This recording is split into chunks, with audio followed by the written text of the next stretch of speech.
கல்லூரியின் இளைய மடாதிபதியாக நியமிக்கப்பட்ட நித்யானந்தா சுவாமி கடந்த சில நாட்களில் பல்வேறு வழக்குகளில் சிக்கி தற்போது விடுதலையாகி மதுரை ஆதரித்து தங்கியுள்ளார். அவரிடம் இந்த வழக்குகள் குறித்த விவரங்களை கேட்டோம். சுவாமி, இன்னைக்கு உங்கள் மேலே பல்வேறு வழக்குகள் போடப்பட்டிருக்கு. இந்த வழக்குகளை பற்றி சொல்லுங்கள். என்ன காரணத்துக்காக நீங்கள் என்ன நினைக்கிறீங்க? ஆழமாக பார்த்தோமானால் சில உண்மைகள்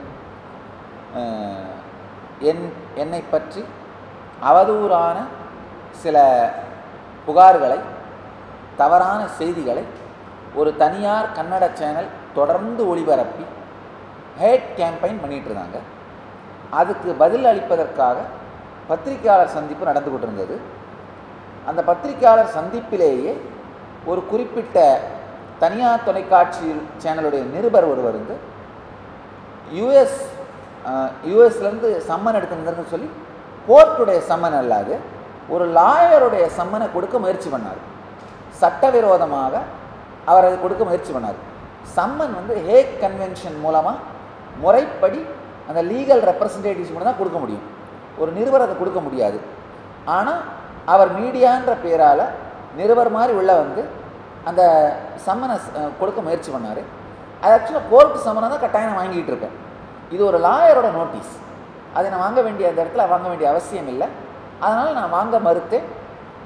ஆனால் அவர் என்ன பண்ணார், இதை வந்து அவருக்கு செய்யப்பட்ட அவதூறாக சொல்லி பொய்யாக பரப்பினார். நான் செஞ்சது எல்லாமே ஒன்று தான்.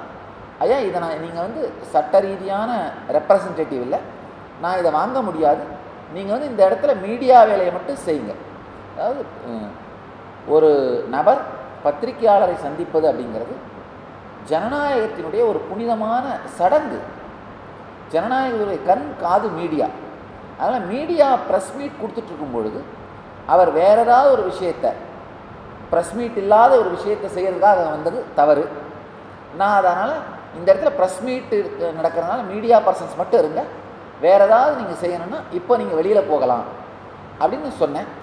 ஆனால் அவர் என்ன பண்ணார், அவரை அடித்ததாக, உதைத்ததாக, வெளியேற்றியதாக பொய் புகார் கொடுத்திருக்கிறார்.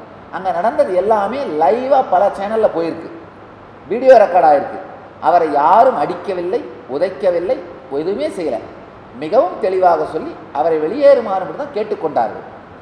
ஆனால் அவர் பொய் புகார் கொடுத்து, அது மட்டும் இல்லாமல் மாலை ஒரு குறிப்பிட்ட சில இயக்கத்தைச் சேர்ந்தவர்கள் வந்து எங்களுடைய சன்னியாசிகளுடைய ப்ரெஸ் மீட் நடக்கும் பொழுதே மீண்டும் அவர்களை அடித்து உதைத்து, எங்களுடைய சன்னியாசிகள் ப்ரெஸ் மீட் கொடுக்கும்போது அவர்களே தாக்கினார்கள். அதுவும் வீடியோ ரெக்கார்ட் ஆகிருக்கு. அப்போ இந்த எதுலேயுமே நாங்கள் எந்த தவறுமே செய்யவில்லை. முழுவதுமாக எல்லா நிகழ்ச்சியும் வீடியோ ரெக்கார்ட் ஆகிருக்கு. எங்களுடைய வீடியோவில் மட்டும் இல்லை, எல்லா தொலைக்காட்சி சேனல்களோட வீடியோலையும் ரெக்கார்ட் ஆகிருக்கு. இன்னொரு கேள்வி, எந்த ஒரு சாமியார்கள் மீதும் இல்லாமல் உங்கள் மீது மட்டும் தொடர்ந்து அது பாலியல் குற்றச்சாட்டுகளை தெரிவிப்பது என்னவா காரணமாக இருக்குன்னு நினைக்கிறீங்க? ஐயா, தொடர்ந்து தெரிவிக்கப்படலை. ஒரே ஒரு நபர் தான் தெரிவித்தார். 2010 தெரிவித்த அதே நபர் தான் மீண்டும் வந்து மீடியாவில் ஒரு குறிப்பிட்ட தொலைக்காட்சி சேனலில் திரும்ப திரும்ப அதை சொல்லிகிட்டு இருக்காரு. அவ்வளோதான். பல நபர்கள் அல்ல, ஒரே நபர் தான் சொல்லியிருக்காரு. அவரே தான் இப்போ மீண்டும் வந்திருக்காரு. ஒரு அடுத்த விஷயம், இந்த மொத்த நிகழ்ச்சியுமே வீடியோ ரெக்கார்ட் ஆகிருக்கு. அதனால் எங்கள் மேலே எந்த தவறுமே இல்லை. ஆனாலும் அவர் பொய் வழக்கு கொடுத்து அதை வழக்கை பதிவு செய்து போலீஸார் என்னை தேடுவதாக அறிவித்தார்கள். என்னை கைது செய்ய வேண்டும் என்றும் அறிவித்தார்கள். கர்நாடக முதலமைச்சரே கைது செய்ய வேண்டும் என்று சொன்னார்கள். அதனால் நானாகவே வாலண்டியராக சென்று கோர்ட்டில் சரணடைந்தேன். அதுக்கு பிறகு பெயில் ப்ராசஸ் நடந்தது, உங்களுக்கு எல்லாருக்கும் தெரியும். அந்த கேஸில் பெயில் கிடைச்ச உடனேயே இன்னொரு வழக்கும் தொடுத்து மீண்டும் கைது செய்து சிறையில் அடைத்தார்கள். இது சட்டத்திற்கு புறம்பானது, அவதூறானது. அதனால தான் ஹைகோர்ட்டில் கேஸ் கொடுத்துருக்கோம், வழக்கு தொடர்ந்து இருக்கிறோம். எனக்கு நீதித்துறையின் மீதும் கடவுளின் மீதும் நம்பிக்கை இருக்கிறது. இன்னொரு கேள்வி, முக்கியமான கேள்வி, உங்களுடைய ஆசிரமத்தில் வந்து பல தகாத பொருட்கள் எல்லாம் அணுரை போன்றதெல்லாம் கண்டெடுக்கப்பட்டதாக பல்வேறு செய்திகள் வந்தது. அதை பற்றி உங்கள் கருத்து என்ன? அது முழு பொய். நீங்கள் நல்லா பாருங்கள், எந்த இடத்துல அது இருக்கிறதா வீடியோவில் காமிக்கிறாங்களோ காம்பவுண்ட் பக்கத்தில் இருக்குது பாருங்கள். யாருமே போகாத காம்பவுண்ட் ஏரியா அந்த இடம். காம்பவுண்ட் சுவற்றுக்கு வெளியிலிருந்து அதை தூக்கி எறிந்து விட்டு அதை வீடியோ எடுத்து காமிக்கிறாங்க. அது விழுந்து கிடக்கிற விதத்தை கூட பாருங்கள். காம்பவுண்ட் வெளியிலிருந்து தூக்கி போட்டது கரெக்டாக தெரியும்.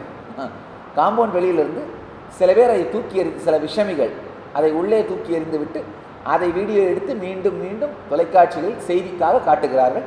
ஆனால் ஆசிரமத்தை ரெய்டு பண்ண எஸ்பி பண்ணி முடிச்சுட்டு வெளியில் வந்த உடனேயே நித்யானந்தருக்கு எதிராக எந்த ஆதாரங்களும் கிடைக்கவில்லைன்னு மீடியாவில் அவரே ப்ரெஸ் மீட் கொடுத்துருக்காரு. அடுத்த ஒரு கேள்வி, இந்த இப்போ நீங்கள் சிறை பல்வேறு வழக்குகள் சிக்கி இருக்கிறனால உங்களை மதுரை ஆதீனமாக நியமிக்கப்பட்டது தவறுன்னு மாதிரி ஒரு அருணகிரிநாதர் என்னைக்காவது சொன்னாரா, இல்லை அவருடைய மனநிலை எப்படி இருக்குது?